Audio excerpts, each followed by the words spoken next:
Abra sua Bíblia em Juízes, capítulo 1.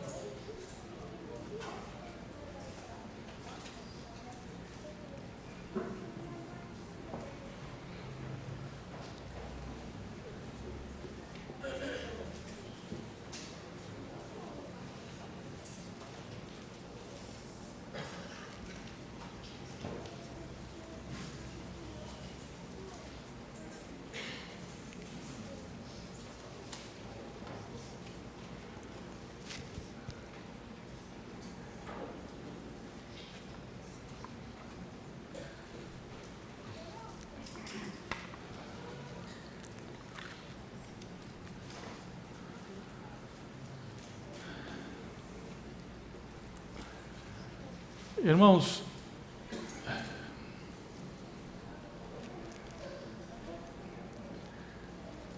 ao longo do ministério pastoral,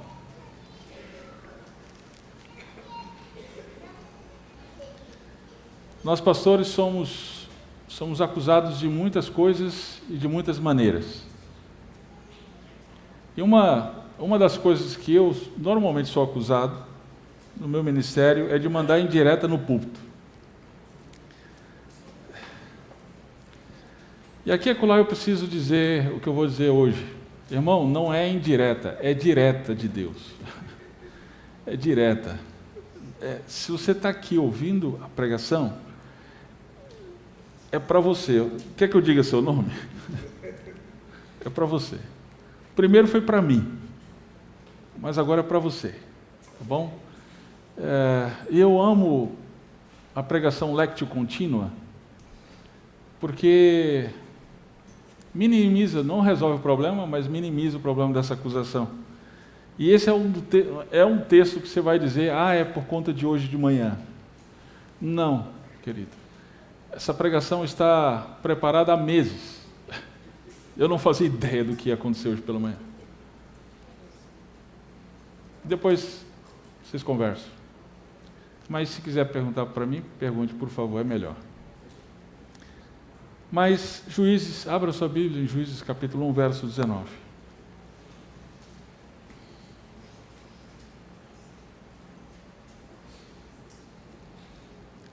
Começamos no último domingo a exposição de Juízes e nós vimos um começo triunfal. Josué morreu, o povo consultou ao Senhor. O Senhor disse ao povo, Judá, a tribo de Judá deve liderar, e assim o fez na guerra. Eles foram para a guerra, triunfaram, venceram todas as batalhas. Uau! Que início, hein? Que início! Mas tem um porém. O porém começa no verso 19. Queridos, muitas vezes isso acontece na nossa vida cristã. Nós começamos bem. Estamos animados com o Evangelho, animados com Cristo. Começamos a caminhada cristã. E aí vamos em frente. Vamos rumo à cidade de Jerusalém, com os santos do Senhor, com a igreja do Senhor, com o povo de Deus. Mas, de repente, acontece alguma coisa que esse processo trava, nós fracassamos. Fracassamos terrivelmente contra o pecado. Fracassamos terrivelmente na luta espiritual. Fracassamos terrivelmente diante do nosso coração. Por que isso acontece? Por que isso acontece? É o que nós vamos ver hoje. Vamos por partes. Vamos do verso 19 até o final do capítulo 1. O Senhor estava com Judá, e assim Judá ocupou a região montanhosa. Mas não conseguiu expulsar os habitantes dos vales, pois eles tinham carros de guerra feitos de ferro. Conforme Moisés havia prometido, Hebrom foi entregue a Calebe, que expulsou dali os 3 filhos de Anak. Mas os filhos de Benjamim não expulsaram os jebuseus que habitavam em Jerusalém. Assim, os jebuseus vivem em Jerusalém, com os descendentes de Benjamim até o dia de hoje. Também os homens da casa de José atacaram Betel, e o Senhor estava com eles. E enviaram espias a Betel, que antigamente se chamava Luz. Ao ver um homem que saía da cidade, os espias lhe disseram: mostra-nos a entrada da cidade e te pouparemos a vida.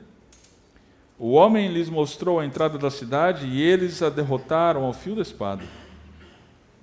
Mas pouparam aquele homem e toda a sua família. Então o homem foi para a terra dos heteus, onde construiu uma cidade, e lhe deu o nome de Luz, seu nome até o dia de hoje. Porém, Manassés não expulsou os habitantes de Bet-Sean, de Taanak e de Ibleão e de Megido, nem os habitantes dos povoados em volta dessas cidades, pois os cananeus insistiram em habitar naquela terra. Mas quando Israel se fortaleceu, sujeitou os cananeus a trabalhos forçados, porém não os expulsou completamente. Efraim também não expulsou os cananeus que habitavam em Gezer. Os cananeus continuaram habitando entre eles em Gezer. Zebulon também não expulsou os habitantes de Quitron, nem os de Naalol. Porém, os cananeus continuaram habitando entre eles e foram sujeitos a trabalhos forçados. Aser também não expulsou os habitantes de Aco, nem de Sidom, Alab, Aquizib, Elba, Afeca e Reobe. Assim Aser continuou habitando no meio dos cananeus, os habitantes da terra, pois não os havia expulsado. Naftali também não expulsou os habitantes de Bet-Semes, nem os de Bet-Anat, mas habitou no meio dos cananeus, os habitantes da terra. Entretanto, os habitantes de Bet-Semes e os de Bet-Anat foram sujeitos a trabalhos forçados. Os amorreus confinaram os descendentes de Dan à região montanhosa, não permitindo que descessem ao vale. Os amorreus também estavam decididos a habitar no Monte Heres, em Aijalon e em Saalabim. Mas quando as tribos de José se fortaleceram, sujeitaram os amorreus a trabalhos forçados. A fronteira dos amorreus ia desde a subida de Acrabim até Selá, e daí para cima. Amém. Queridos, em poucas palavras, o que esse texto, essa primeira parte diz para a gente, é que o Senhor está conosco. Sim, mas muitas vezes fracassamos. O Senhor está conosco. Pode passar, Beca. Mas muitas vezes fracassamos, né? Nem tudo sai como planejado. Aqui nós vemos, nesse relato, né, provavelmente foi Samuel, o profeta Samuel que escreveu Juízes, nós vemos o verso 19 começa com uma declaração tácita, para não deixar dúvidas. O Senhor estava com Judá, e assim Judá ocupou a região montanhosa. No verso 22, lá no finalzinho, e o Senhor estava com eles. Então, uma declaração para não deixar dúvidas. O Senhor está conosco. O Senhor estava com eles. Agora, apesar do Senhor estar com eles, agora o relato do fracasso. Um após o outro. Um depois do outro. Interessante que as 3 primeiras tribos têm as expressões: o Senhor estava com eles e conforme Moisés havia prometido. Mas só nas primeiras. Depois já não tem mais essas expressões. Depois, as outras batalhas não tem mais isso. Ao contrário, todas as ocupações agora vêm com a conjunção adversativa. Mas é o mas da não conquista. A expressão que se repete aqui é: não expulsou. Eles então foram enviados, comandados para conquistar e expulsar. Mas ao contrário disso, a expressão aqui é: não expulsou. A tribo de Judá não conseguiu expulsar. A tribo de Benjamim não expulsou. E assim por diante. Manassés, Efraim, Zebulon, não expulsou. É interessante que aqui no caso de Judá, ainda tem uma justificativa. Olha aí, no final do verso 19. Porque eles tinham carros de guerra feitos de ferro. Tá. Israel foi lutar com espada e os caras tinham, não é, os F-35. Né? Aí não dá, né, pastor?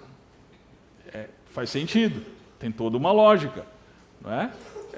Eles tinham uma tecnologia muito mais avançada. Faz todo sentido. No caso da casa de José, ainda tem uma outra justificativa. Os habitantes de Canaã insistiram em habitar na terra. Por que não expulsou? Porque os caras eram teimosos. Eles insistiram. Perseveraram. Então, não conseguiram. Resultado. Balancete final desse período de batalhas. Alguns povos da terra de Canaã continuaram habitando no meio das tribos de Israel. Alguns povos foram submetidos a trabalho escravo. Asser e Naftali habitaram no meio dos cananeus. Veja, Israel habitou no meio deles, eles alguns fizeram alguns povos de escravos, depois eles mesmos, ou melhor, os povos habitavam no meio deles, eles fizeram escravos e depois eles habitaram no meio dos cananeus. Relatório final desse período. Balancete das batalhas. Pode-se pensar, bom, não foi tão mal assim. Algumas conquistas tivemos.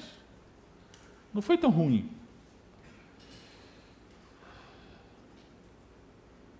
Mas, pensando bem, por 2 vezes foi dito que o Senhor estava com eles. Ora, se o Senhor estava com eles, por que esse balancete tão deprimente? Por quê? Se o Senhor estava com eles, por que essa vitória meia boca? Por que eles não expulsaram totalmente os povos? É fato que alguma coisa deu errado. Por quê? Bem, se nós usarmos a lógica humana, nós vamos dizer como eu mencionei.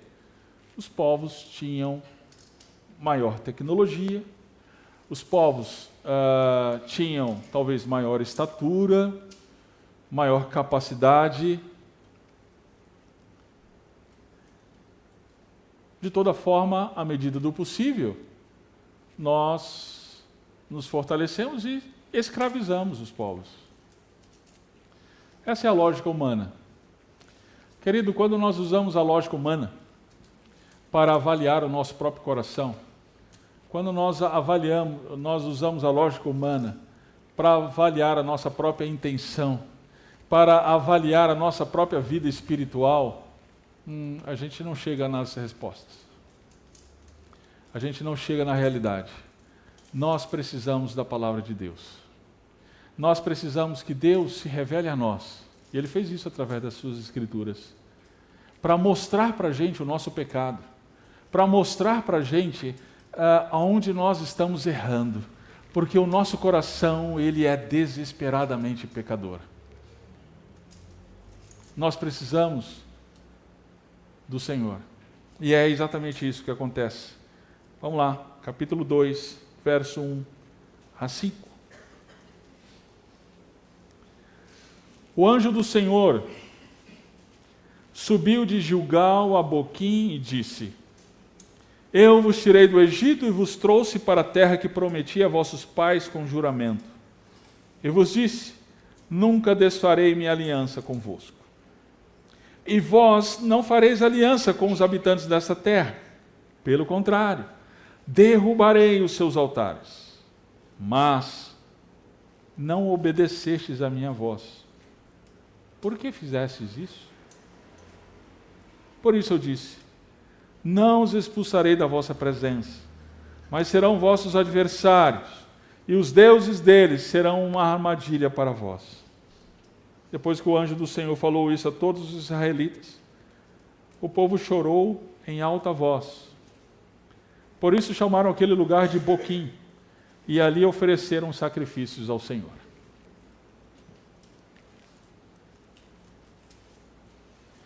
Por que fracassamos? Porque a falta de confiança no Senhor nos leva à desobediência, e isso ao choro. É por isso. Nós fracassamos porque a falta de confiança no Senhor nos leva à desobediência, e isso nos leva ao choro. Vamos acompanhar aqui. No verso 1, diz que o anjo do Senhor subiu de Gilgal a Boquim, àquele povo. A pergunta é, quem era esse anjo? Não é? Existem alguns teólogos que vão afirmar que esse anjo é uma cristofania. O que é uma cristofania? É uma manifestação do Cristo pré-existente. Okay? Nesse momento, Cristo ainda não havia encarnado. Okay? Então, ele se manifesta desta forma. Bom, é uma possibilidade, mas o fato é que não dá para a gente saber. A narrativa não nos dá elementos suficientes para dizer que aqui é Cristo. Então vamos manter no ar, tá bom? É o anjo do Senhor. De toda forma, é um mensageiro que o Senhor enviou para uma mensagem.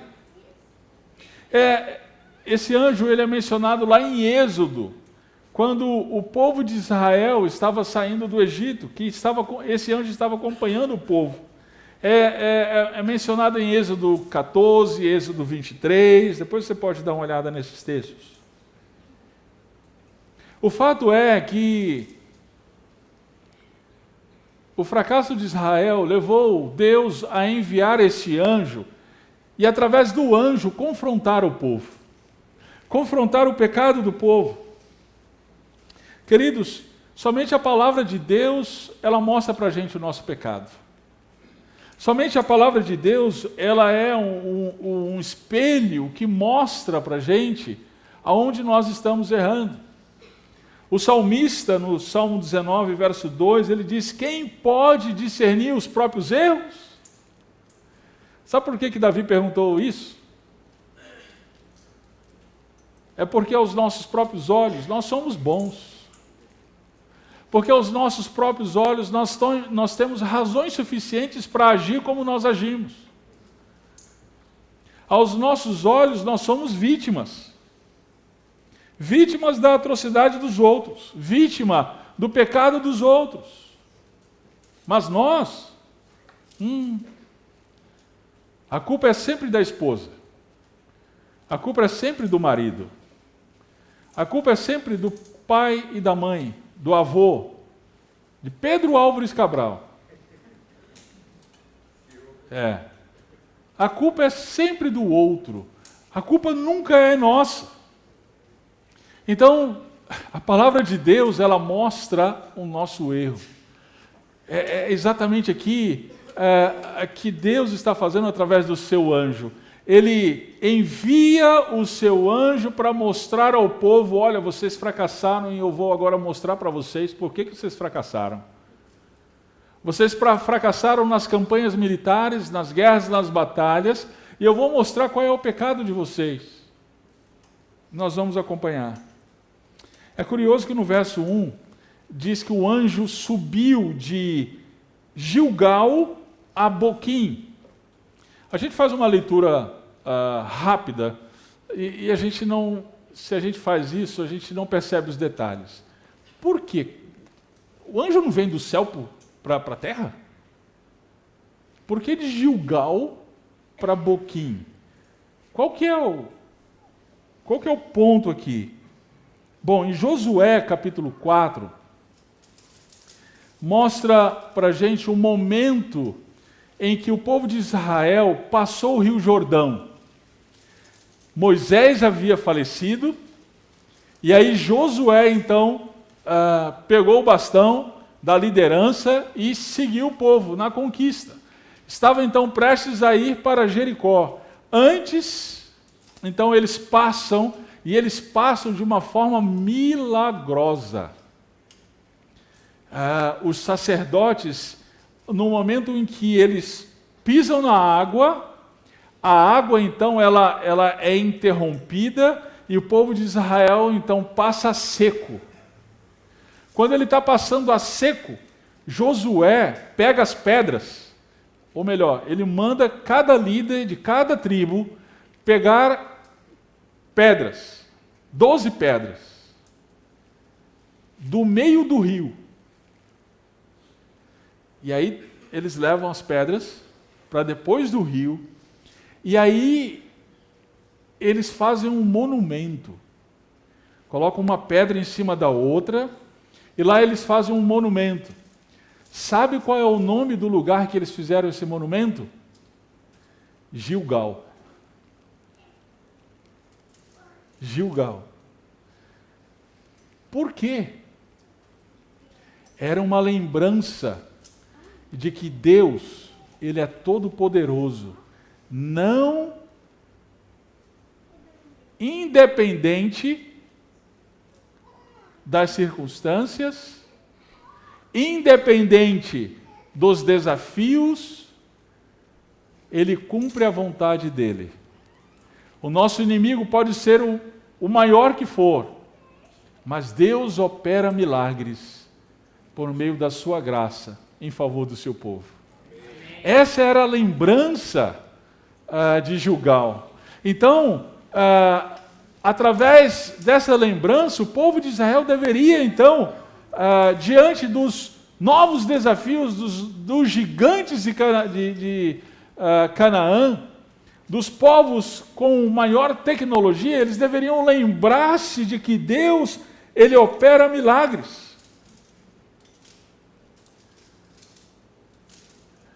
Para fazer valer a sua vontade, os seus planos. Agora, por que Gilgal a Boquim? Bem, Boquim significa lugar de choro, lugar de lamento. Veja, o anjo sai do lugar de milagre, de fé, de confiança, de lembrança de quem é o Senhor, para o lugar de choro, de lamento. O anjo está querendo dizer alguma coisa com esse movimento. O próprio movimento do anjo indica para a gente algo.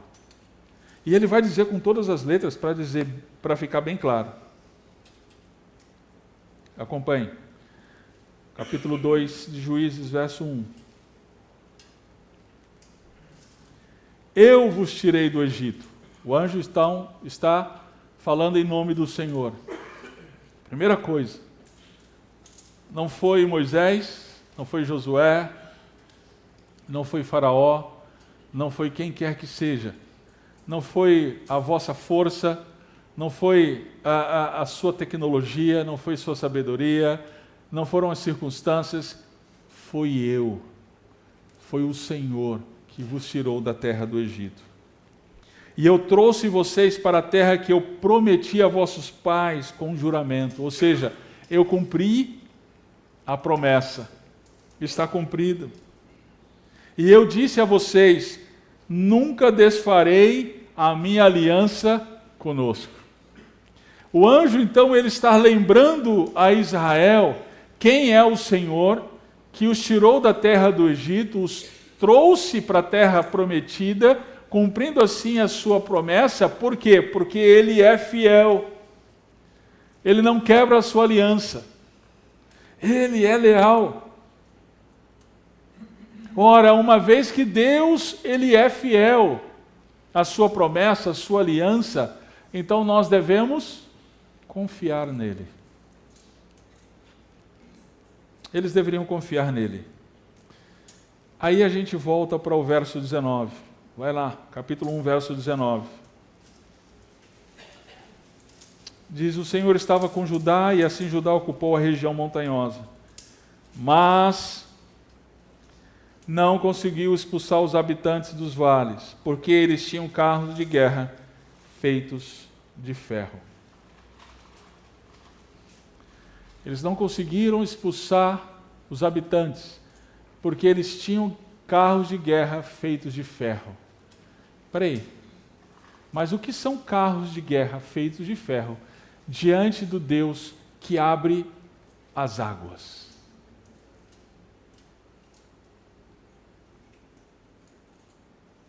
Em Deuteronômio, abre a sua Bíblia, capítulo 20.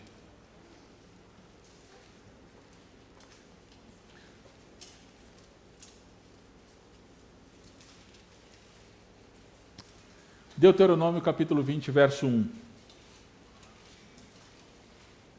Olha o que diz.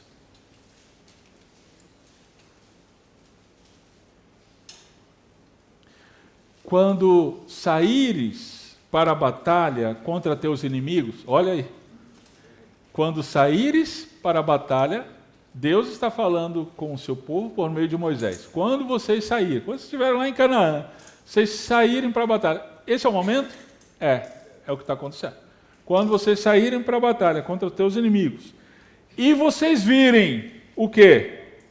Cavalos, carros, olha, e povo mais numeroso do que tu, não tenha medo deles, pois o Senhor teu Deus, que te fez subir da terra do Egito, está contigo.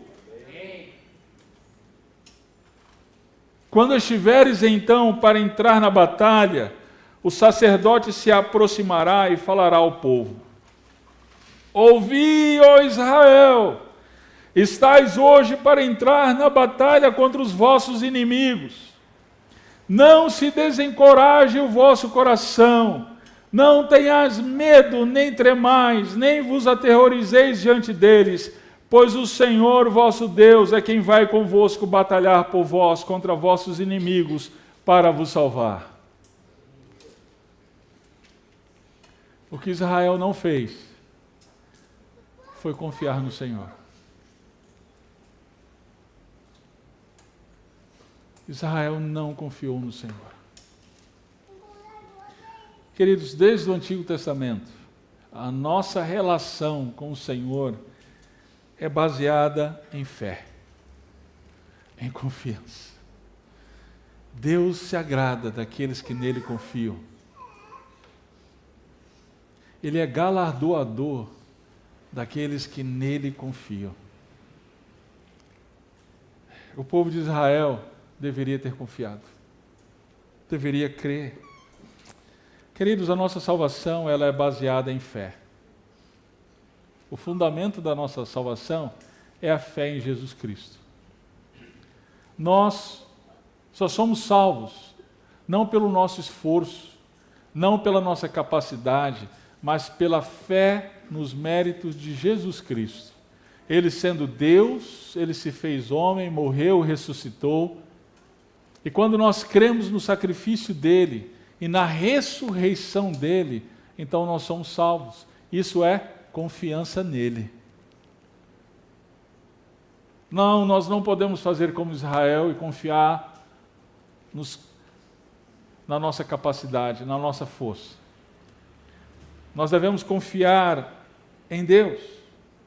Assim como Abraão creu e foi justificado, por conta da fé, por conta da confiança. E, queridos, a nossa santificação também é pela fé. A nossa conversão, a nossa salvação é pela fé. e a santificação também. Nós lutamos contra gigantes na nossa vida espiritual. Nós lutamos contra demônios incontáveis. O apóstolo Paulo, lá em Efésios, diz: a nossa luta não é contra principados e potestades, não é contra carne e sangue, mas sim contra principados e potestades, contra dominadores deste mundo tenebroso. E contra esses inimigos nós não temos força. Eles têm carros de ferro. Contra esses inimigos a igreja do Senhor não pode nada. Contra o nosso próprio pecado nós não podemos. Além do inimigo externo, ainda existe o inimigo interno, que são nossas tendências pecaminosas. É o nosso coração sempre nos levando para longe de Deus. Nós não podemos, não temos força. Nós precisamos confiar no nosso campeão. Nós precisamos confiar em Jesus Cristo. Ele lutou, Ele venceu por nós. Nós precisamos colocar a nossa confiança nele, queridos. O que eles precisavam fazer é se lembrar do que Deus havia feito, se lembrar em confiança. Irmãos, a gente precisa, como diz o pastor Davi Merck, a gente precisa ter memoriais que nos façam lembrar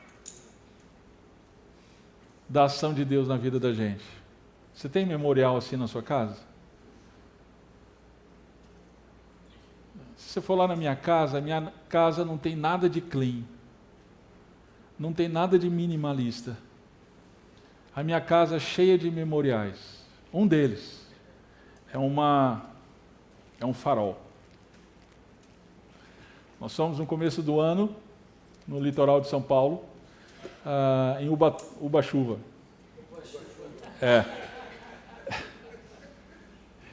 E foi um momento muito legal em família, em que nós levamos a minha nora para conhecer o litoral paulista. Ela é grega e ela se acha, né, por conta das praias lá da Grécia. Eu não sei se ela tem razão não, eu vou ter que ir lá ver. Então eu tinha que mostrar para ela, peraí, Brasil manja de praia também. Deixa eu mostrar para vocês. E passando lá, nós vimos aquele farol, e compramos aquele farol. Eu lembrei do meu avô trabalhou na aeronáutica, lá em Natal, Rio Grande do Norte, e ele foi faroleiro. Me lembrou disso. E aquilo lá é uma lembrança, então, das minhas origens, de onde eu venho. É uma lembrança da graça de Deus na minha vida, de onde Ele me tirou, e do plano dele na minha vida me direcionando como um farol. Memorial da graça de Deus. Eu encorajo você a fazer isso também na sua casa. Veja um objeto lá e arruma um canto. Toda vida que você passar, você lembrar da graça de Deus na sua vida. E de que na luta hoje, na luta presente, que você está passando, o Senhor estará com você hoje, assim como Ele esteve no passado. A igreja tem 71 anos. Temos muitas lembranças. Que pena que a gente não tem memoriais.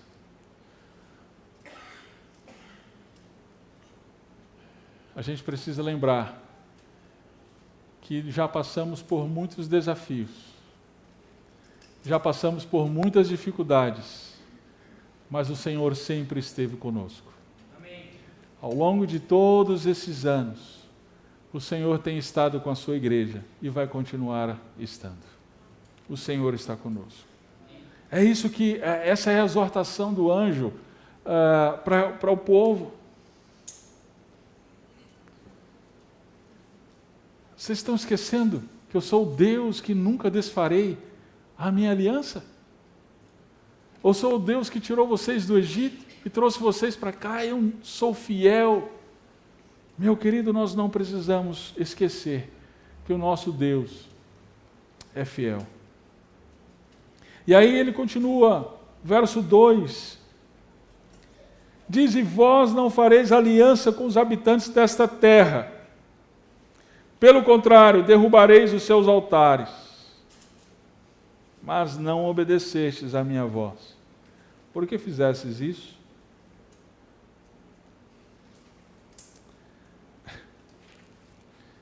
O que eles fizeram, gente? A gente vê no relato. Capítulo 1, verso 19, até o verso 36. Permitiram que os povos cananeus vivessem entre eles. Depois eles racionalizaram. Bom, agora que a gente se fortaleceu, é melhor a gente, em vez de expulsá-los, a gente usar a mão de obra escrava. Claro, tem todo sentido. Tem lógica nisso. A gente vai ter que cortar lenha? Imagina. A gente vai ter que fazer tijolo? Não, vamos botar essa turma aí para fazer para a gente.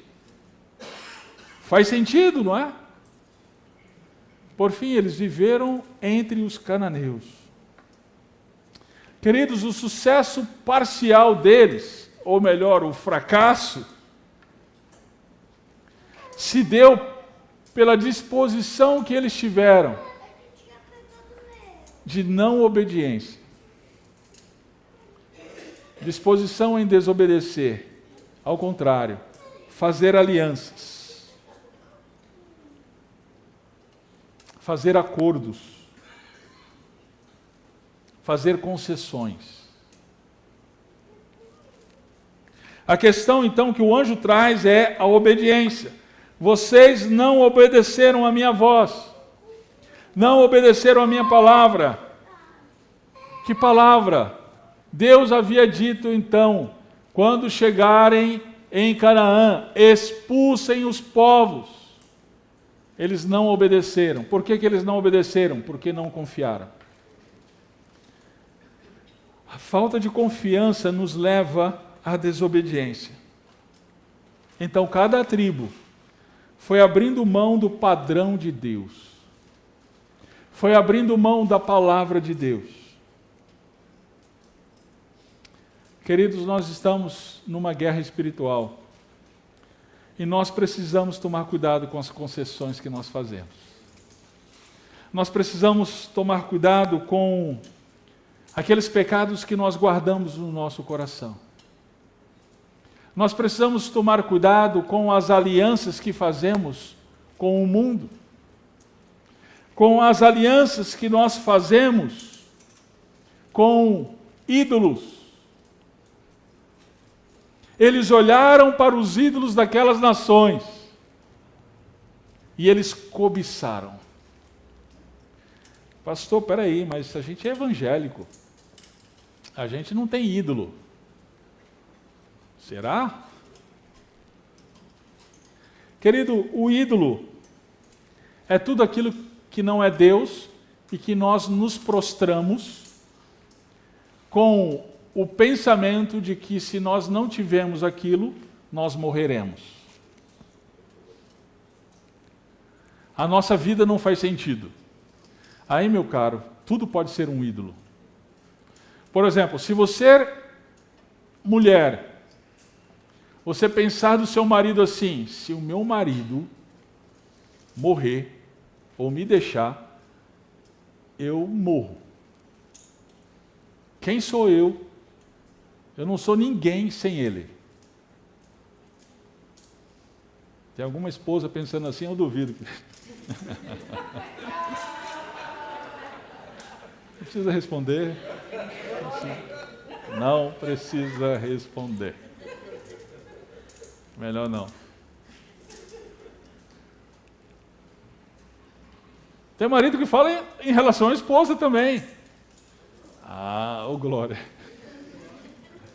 Se a minha esposa me deixar, eu morro. Tem gente que fala isso em relação a uma carreira. Se eu for mandado embora, se eu perder o emprego, acabou a vida para mim. Pessoa dedicada 24 horas por dia a trabalho. Tem gente que usa, que faz de sonhos, de projetos, de conta bancária, de um estilo de vida, um ídolo. E se não tiver aquilo, a vida perde o sentido. Faltou confiança, faltou fé.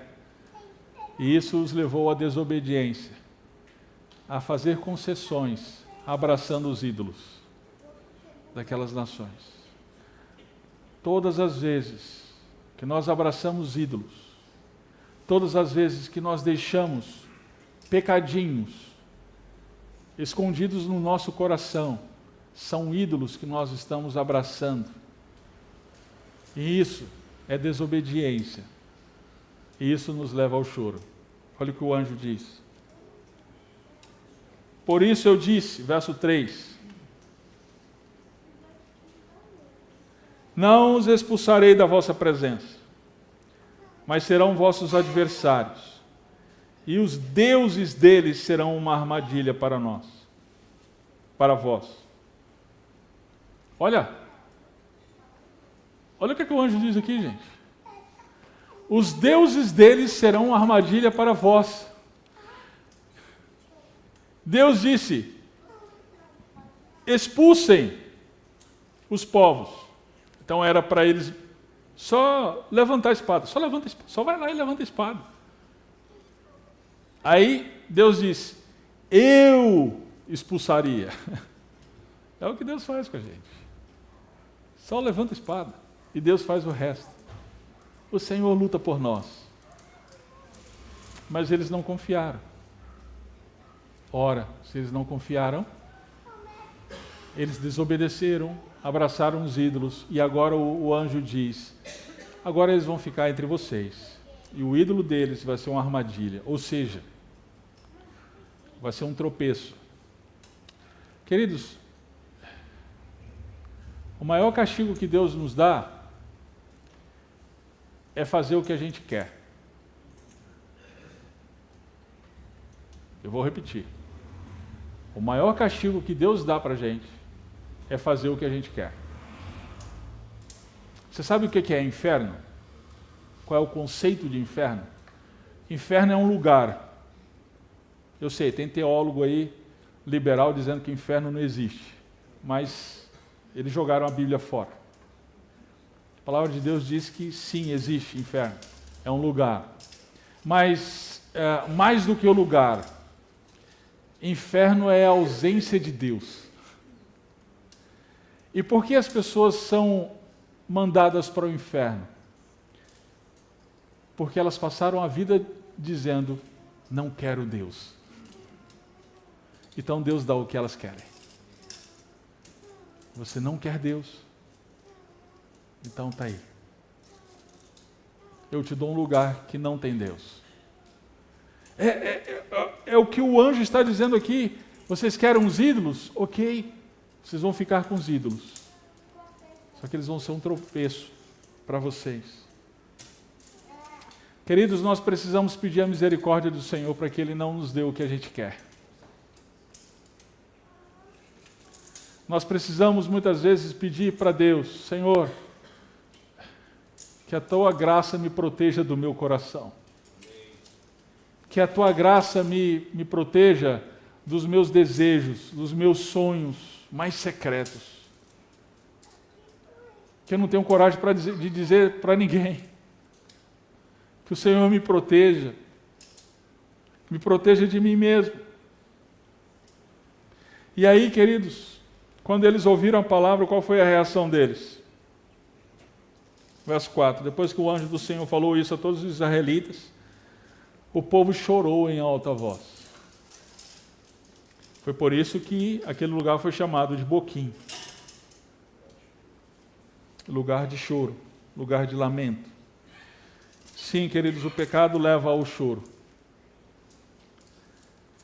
O pecado leva ao choro. Nós choramos.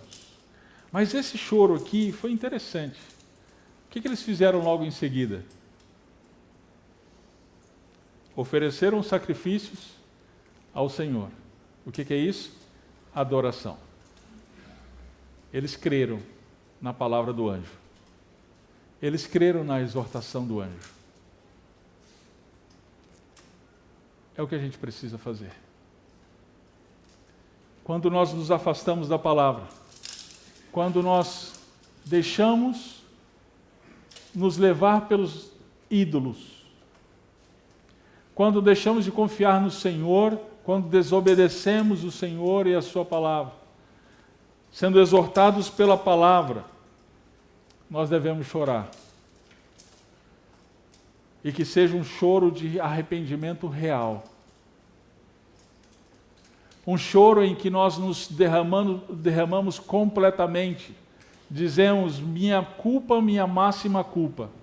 Não existem más no nosso pedido de perdão. Ah, eu fiz isso, mas eu fiz isso por causa disso. Não. Nós nos derramamos completamente diante do Senhor. E essa atitude nos leva à adoração àquele que é o nosso Redentor, Jesus Cristo. Queridos, então a solução para os nossos fracassos não é simplesmente racionalizarmos, não é simplesmente avaliarmos um novo estilo de vida. Não. A solução para os nossos fracassos é o completo arrependimento diante de Deus, recebendo o perdão que temos através de Jesus Cristo, nosso Senhor. Jesus Cristo, Ele veio porque nós não confiamos em Deus. Jesus Cristo morreu por pecadores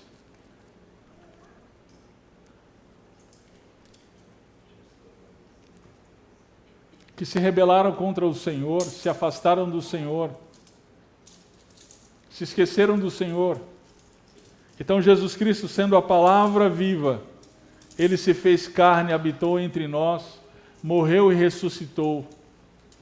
E Ele está dizendo para mim e para você, se arrependa e creia no perdão que eu trago para você. Sim, queridos, nós precisamos chorar. Chorar por conta dos nossos pecados. Quebrantar o nosso coração diante do Senhor. Crendo no perdão que o Senhor nos dá. 1 João, capítulo 1, verso 8 diz assim. 1 João 1:8.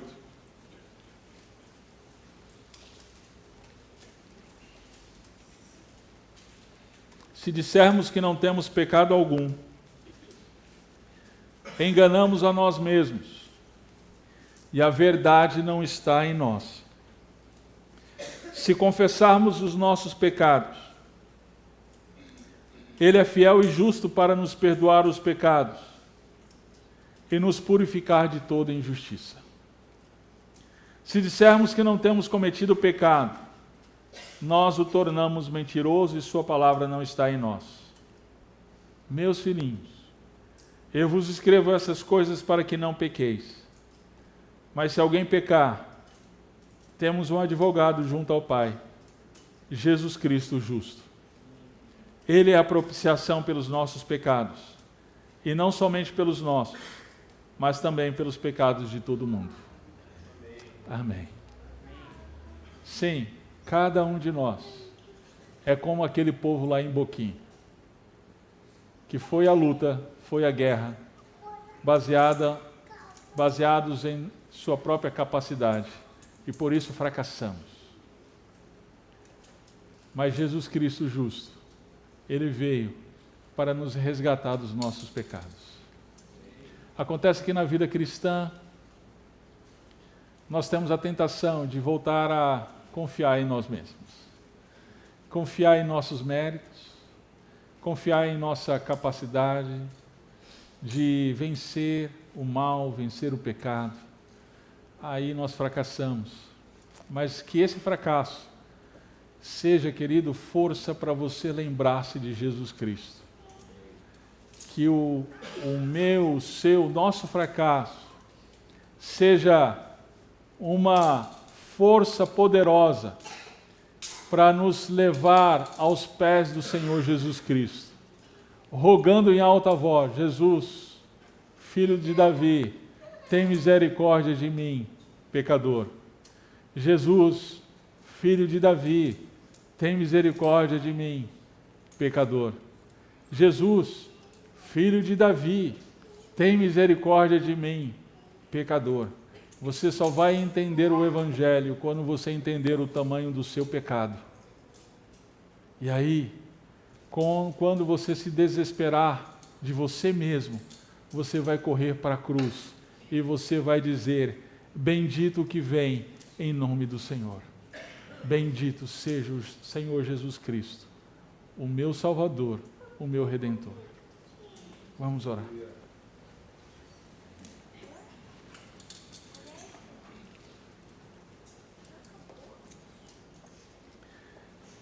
Senhor Jesus, obrigado por Tua palavra.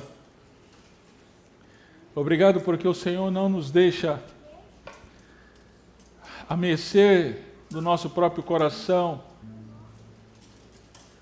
dos nossos próprios pensamentos, daquilo que nós achamos que é certo ou errado. Mas por Tua misericórdia, o Senhor vem a nós, por meio de Jesus Cristo. E a Tua palavra chegou a nós, nos mostrando o nosso Rei e Salvador. Obrigado, Pai, porque estando em Boquim, o Senhor mostrou-nos o nosso pecado. Estando em Boquim, o Senhor nos fez entender a Tua palavra. Estando em Boquim, por meio da Tua graça, o Senhor nos leva ao choro. E o choro nos leva à adoração do nosso Rei. Obrigado. Isso é graça do Senhor. A nossa igreja, Senhor, hoje está em Boquim. Nós choramos e lamentamos. Mas obrigado porque o Senhor manda a Tua palavra mais uma vez. Nós choramos. Mas esse choro nos levará à adoração. A adoração que agrada ao Senhor. Que assim seja, em nome de Jesus Cristo. Que o amor de Deus, o nosso Pai, a graça do nosso Salvador, Jesus Cristo, a comunhão e as consolações do Espírito Santo estejam sobre nós, o povo de Deus, sobre o povo de Deus espalhado sobre a terra, hoje e para todos sempre. Amém. Uma boa semana, queridos. Estamos despedidos com uma oração silenciosa.